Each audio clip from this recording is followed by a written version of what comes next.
Howdy, y'all. I am going to walk you through 1.2 if you so desire. Make sure you have the note packet in front of you before you start watching this so you know what to do.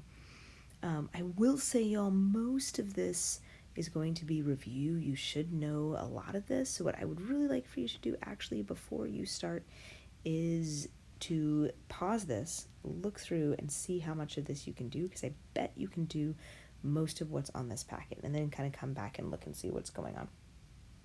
So what we have here is we have a situation with some bees. There's a population of bees happily residing in someone's backyard last year.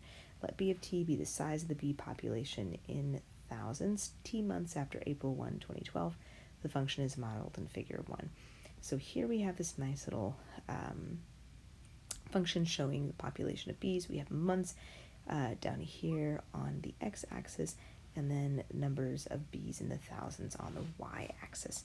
So they are asking us to find B of 3.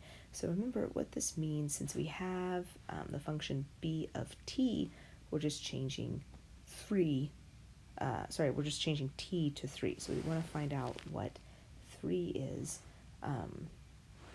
on the x-axis. So let's go right over here. B of 3 is right there. And then, shablam. We're going to go right over there. That would be roughly 15. So the way I'm going to write this is I'm going to say B of 3 equals 15,000. Well, yeah, we'll do that. And then it says, y'all, explain what the function value represents in the context of the problem. So whenever you see the word explain, that means I want you to write some words out. So you can say something like, after, pardon my terrible handwriting, 3 months, comma, there will be 15,000 bees. So it doesn't have to be anything groundbreaking. Just let me know what it means. I apologize for my handwriting. Oh my gosh, it looks awful. Okay, so pause this before you go on. Pause it and do number B, because you should be able to do number B. So hit pause and then come back. Okay, I hope you hit pause. I hope you tried doing B by yourself. So what I am going to say here is B of 0. So here is 0 on the x-axis. I'm going to go up. I'm going to say at B of 0, the value of that function on the y-axis is in fact 10. Since it's in thousands, I can say 10,000. And I'm going to say, hey, after no months, so at the beginning,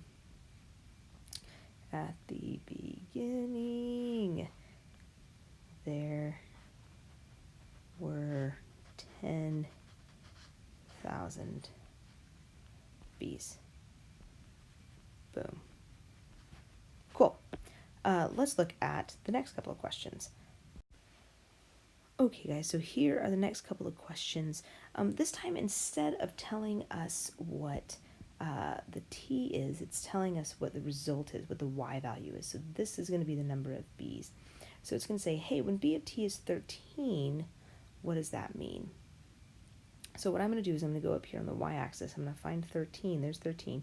And I'm going to go to the right and see when I hit the function. So I hit it twice. I hit it once here at 1, and then I hit it again here at 5. So that means when B of T is 13, T equals 1 and 5. So again, it asks us to explain what the solution represents. So we're going to write down some words. So I'm going to say there were 13,000 bees at 1 and 5 months. Voila. Okay, pause this, do the next one. Pause, really, hit pause, do the next one. I'll wait.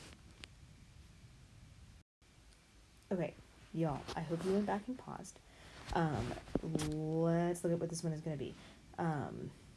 by the way, I'm sorry, I hope this lightsaber isn't confusing. I really like it. So, when b of t is equal to 3, so we need to find 3 on the y-axis. So here we go, we're working our way up the y-axis. There is 3 right there. I'm going to go way over here, and I hit it when x is 8. So here's what I'm going to say. When b of t equals 3, goodness gracious, hang on, I have to back up. Sorry, when b of t equals 3, t equals 8. So what does that mean? What does that mean in the context of our problem? That means there are 8,000 bees after 3 months. Okay, now we are on to the best part of all, and that is domain and range. Let me use green for range. Now, y'all, hopefully you know how to do domain and range, but I want to run it by you real quick. If you think about what I always think of is if I take the function right here, and I literally squish the function down onto the x-axis. So what it looks like when I squish it down is going to be, let me get my highlighter blue, when I squish it down, it's going to be on the x-axis from 0 right here all the way up to 9 right here. So that means, I'm going to zoom out just a little bit so I have more room, that means that my domain is going to be 0 to 9. I use square brackets, obviously because I have closed circles here. Now, if I do the same thing for the range, but I start over here and I push all this against the y-axis, so what that's going to look like, if I do that, I'm going to start down here, and that's going to go all the way up to the top there if I crush it all against each other. So let me kind of use a pencil for that too, so you can kind of visualize that a little bit more. So all of this is my range. So again, I start at 0 and I go all the way up, it looks like, to 15. And I'm going to use square brackets again. Now, how do you know that this is going to be a square bracket and not a round bracket? How do I know that that is included? The reason that you know is because if you can zoom in infinitely to this spot right here, you are going to see a bunch of tiny points, and none of those points are going to be empty. So unless you see a big whopping open circle right here, you're going to go ahead and assume that that is going to be a closed circle. Okie doke. Okie doke. I messed up my arrow. Let me fix that. All right, so that is what we've got. Let's go ahead and turn the page. Okay, we are on to the next page where we are talking about two things. We're doing, is it a function or not a function, and what are the domain and range. So we talked a little bit during our first class, y'all, about what makes a function a function. Does anybody remember how we can decide if it is a function? Anybody? If you are saying under your breath right now the vertical line test, you are exactly correct. So what we need to do is we need to get in here and see if I can draw vertical lines and have it not touch twice. Unfortunately for this guy, I touch twice like every time. So this is way not a function. Now, let's get in there and figure out what our domain and range are. So let me erase these guys real quick. So domain and range, y'all, just like the last one, we're squishing it down, squishing this all down onto the x-axis. And when I do that, I get from here over here, and there's an arrow right there, right? So that means my domain starts way back at negative infinity, and then continues until right here. So that is negative 1. Don't say negative 2, because we're on the x-axis, so it goes to negative 1 on the x-axis. That's going to be a rounded bracket. That's going to be a square bracket. Again, because I don't have an open circle right there. Now let's look at range. So we're going to squish all of this function, squeeze it all onto the y-axis, and we're going to see what's taken up. So when we do that, there's an arrow right here, and then there's an arrow right there. So y'all, this is super easy. The range goes from negative infinity to infinity. Please, please, please, please, please always remember that range goes from bottom to top, not top to bottom. So be careful with that, bottom to top. Okay, what I want you to do now is pause this, and I want you to look at the next 3 graphs. Check in with your neighbors, see what they're doing, see if they're with you or ahead of you, and figure out if they have the same answers as you or if they have something different. But pause this, go do the rest of the graphs, yes or no function, what is the domain and range, and then come back and check in with me. Hopefully you went and worked on those 3 graphs. What I'm going to do right now is just run through these real quick. So is this one a function? Yes, it passes the vertical line test beautifully.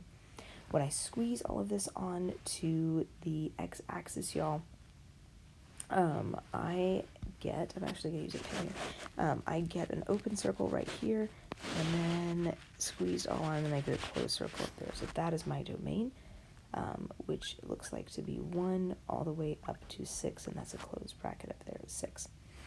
And then for the range, when I squeeze this all up against the y-axis, what I end up with is an open circle down here, and then squeeze all of this. That's what all of this would be. All of that function would be if it were a squeezed onto the y-axis. So that means my range bottom to top is -7 with an open circle because of that open dot, all the way up to +7 with a closed bracket because it is a closed dot. So that's the domain range. Let's look at the next 2 graphs. So this one, same thing. When I do the vertical line test, does it hit more than twice? It never does. So this is a function. Even though you have this little hiccup in the middle, it still counts as a function. It's a piecewise function. It's not continuous, but it still counts as a function. So let's do the domain. Let's squeeze this function all together. We're going to squeeze it up from here, squeeze it down from here, squeeze it all down onto the x-axis. So when that happens, I get an arrow right here, I get an open circle right there, and then it picks up again right here, and then I get an arrow. So y'all, look at this domain. It starts, I have 2 intervals, so I'm going to have 2 sections for my domain. So it starts way back at -infinity and goes until 1, and those are both round brackets. And then it starts up again at 3. Oops, that's, I need to fix that. Those are square brackets. So it's a union, oh dear, okay. 3, and it goes until infinity. That's the domain. Let's look at the range. So the range has an arrow, and it runs into an empty circle, then it starts with a full circle again, and it has an arrow. So that means the range is -infinity to 2 with an open circle, and then it starts up again at 4 with a closed circle, all the way up to +infinity. Good. Okay, is this one a function? Y'all, does it pass the vertical line test? Yes, yes, it does. Let me erase these real quick. I got a little carried away. It does pass the vertical line test, y'all, which means, in fact, yes, it is a function. Okay, this is going to get a little weird. What is the domain? I can't use interval notation here, y'all, because look at, I mean, there's like here, here, here, here, here, here, here, here. Like it's a bunch of different points. It's not like one solid range. It's just kind of all sprinkled all over the place. So what I'm going to do instead is I'm going to write this in set. So I'm going to say, hey, it is the set of all x's such that x is equal to, and then let's go up here and look on our x-axis and see where it is. So I got -7, -4, -2, +1, 2, 4, and 6. So I'm going to write down all of those numbers. -7, comma, -4, -2. Let me zoom out a little bit so I have room to do this. +1, 2, 3, 4, and 6. And I'm going to close my little set. I'm going to do the exact same thing for range, except instead of x's, these are y's. So this is, remember, the set of all y's such that y is equal to, and then we're going to start from the bottom. So we're going to start from this point down here. So here's y is equal to -7, -5, -2, 1. Both of these count as 3, 5, 7. So I'm going to write all of those numbers down. So -7, -5, -2, 1, 3, 5, and 7. There we go. Domain and range. All right, I have one more page to cover with y'all, and then I'm going to be done. All right, y'all, I'm going to go through just a couple of these with you, and then I'm going to let you fill out the rest of them on your own, and then the completed notes are just over on Canvas. If you click on your the materials for your period, the completed notes will be up there for you to look at. So y'all, when it says to find f of 0 and f of 2, here we have this lovely function. So f of 0, that means I'm plugging in something for x. So this means I need to go to the x-axis at 0 and figure out where the graph is. And so for f of 0, here is f of x right there, it's -6. And then for f of -2, I'm going to go up here to -2, follow that down, so it's -5. Now, for good communication, y'all, please, please, please go ahead and write, don't just write like, oh, -6, 5. Like, that doesn't tell me anything. Tell me what these are. This is f of 0 equals -6, and this is f of -2 equals 5. It's not working. Equal, drop, oh dear, hang on, bear with me, hang on, I'm just gonna erase, okay, we're just gonna write this part again. F of -2 equals 5, yay, there we go. So go ahead and write that part so I know exactly what you were talking about. So let's do the same thing here. It says evaluate f at 4. So that is the same thing as f of 4. So let's go up to the x-axis. Here's 4. I'm going to drop down right there. So what is the value of f of x when f is 4? It is, in fact, -1. Bam. Easy, right? Okay, let's look at the next couple questions.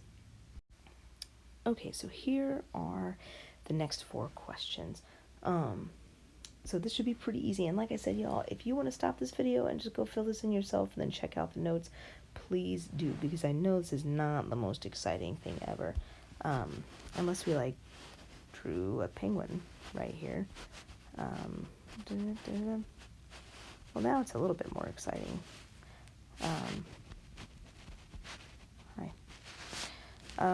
Cool. So, y'all, let's look at this. Is f of -3 positive or negative? So f of -3. So that means we're going back to -3 of x, and I am most definitely going down below the 0 axis instead of up. So I think it's very safe to say that f of -3 is in fact a negative value. Then it asks for what values of x is f of x equal to 0. So let's go. F of x, remember, is just the same thing as y. So whenever you see f of x, just think like, oh, when is y equal to 0? So let's go here on our axis. So here's the y-axis. Here's y equals 0. So where is the function where y is equal to 0. I see 1 up here at 7, and I see 1 back here at negative 9. So both of those count as answers. So I'm going to say f of, what did I say, negative 9 equals 0.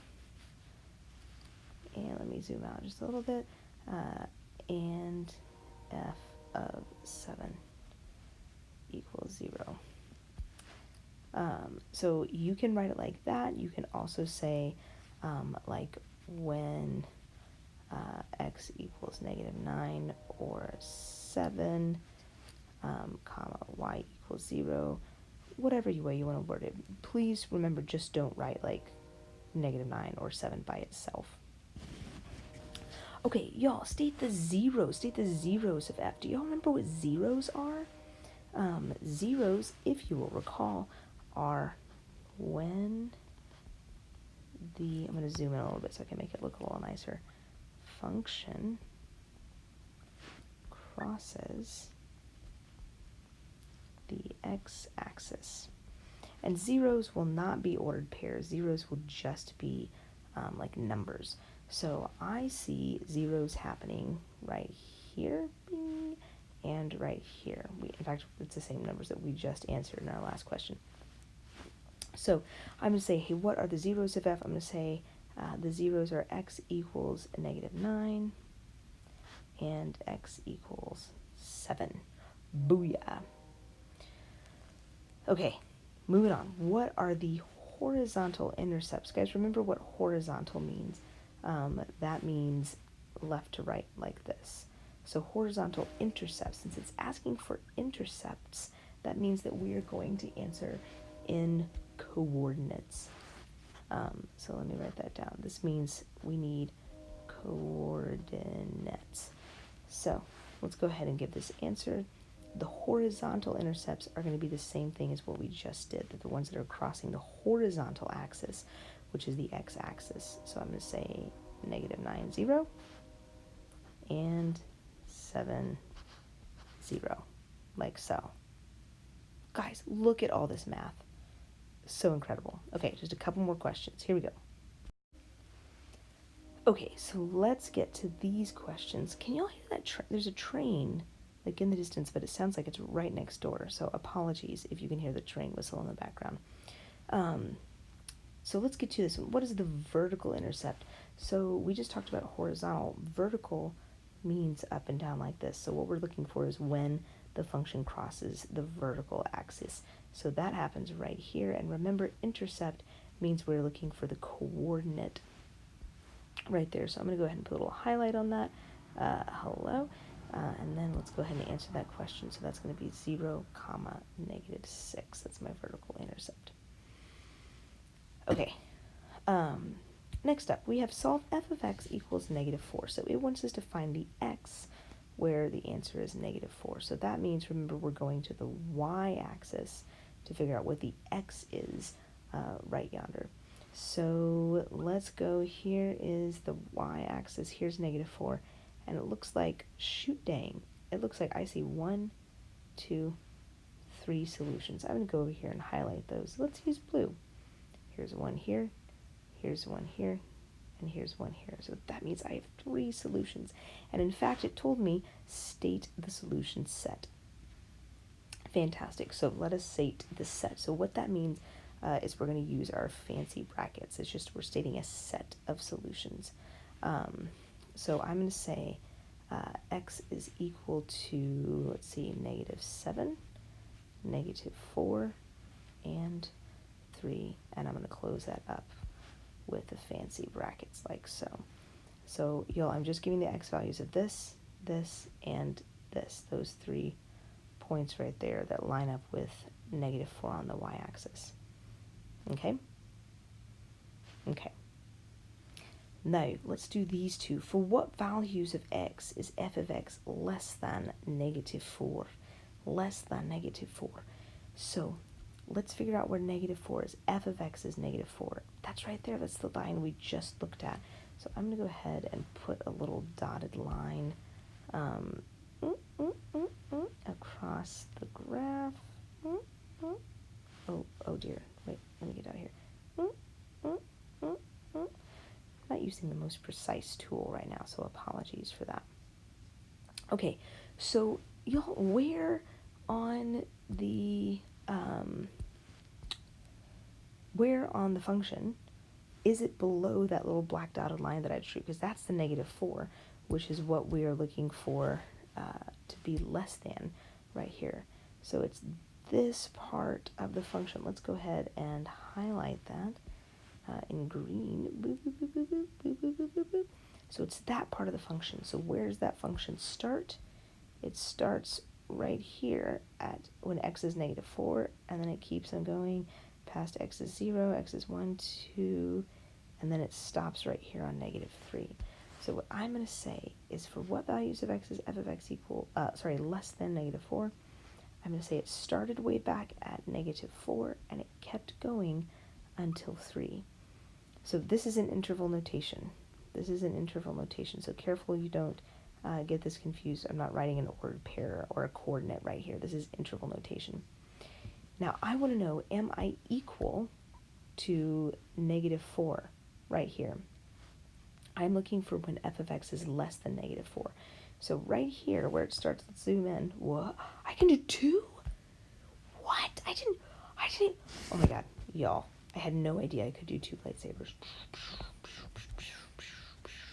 Okay, sorry. I had a moment. Here we go. Let me zoom in. Oh no. Oh dear. I'm messing all this up. Okay. Let's try this again. Let me zoom in. I'm looking for something that is less than 4. So right here at -4, I'm not less than 4, I'm equal to 4. So I'm not going to include -4. Same thing over here at 3. I'm not less than 4, I'm equal to 4 right there at 3. So I'm not going to include either of those. Sorry, I was doing 2 again. So both these are going to be rounded brackets on both of those sides. Okay, now do the same thing. I'm just going to pause it. Go do the same thing for this next question. When is f of x greater than 0? So go ahead and do that real quick. I hope you're back, and I hope you just did that. Let's look and see when f of x is greater than 0. I'm going to use another highlighter. Let's use red, I guess. Or yellow. Let's use yellow. We haven't used yellow yet. So we're looking for when f of x is greater than 0. So here is 0, like that axis right there, that is 0. So we are going to look when f of x is greater than that. So this section, oops, I needed a highlighter. This section right here and this section right there, those are both above 0. So we need to write intervals for those. So let's get to it. This first section right over here, that started at -10 but not equal to -10. So started at -10 and went to -9. Again, not equal to -9 because I'm looking for things that are greater than 0, not equal to 0. So that means it's going to do like this. It's going to go -10, round bracket, all the way to -9, round bracket. Then I'm not going to use a union here because this is not a domain answer. This is not a continuous answer. I have all of this part of the function that I'm totally ignoring. So I'm not going to use a union. I'm using an and instead. So let's go ahead and get to this section right over here. I started at 7. I went to 8. I'm not including 7, but I am including 8. So that's going to be the answer to that problem. Y'all, I am done with my section. I know you have one more page of this, and I know you have a domain and range question, but I want you to go through this on your own. Then I want you to check in with your neighbors. Then I want you to get online and see how you did. When you are finished with all of that, go do your homework. Your homework is written on the board. It's also on Canvas if you need to find it. If you have any trouble at all, please send me an email or check in with one of your buddies next to you. I hope you have a fabulous weekend, and I will see you guys next week. Adios.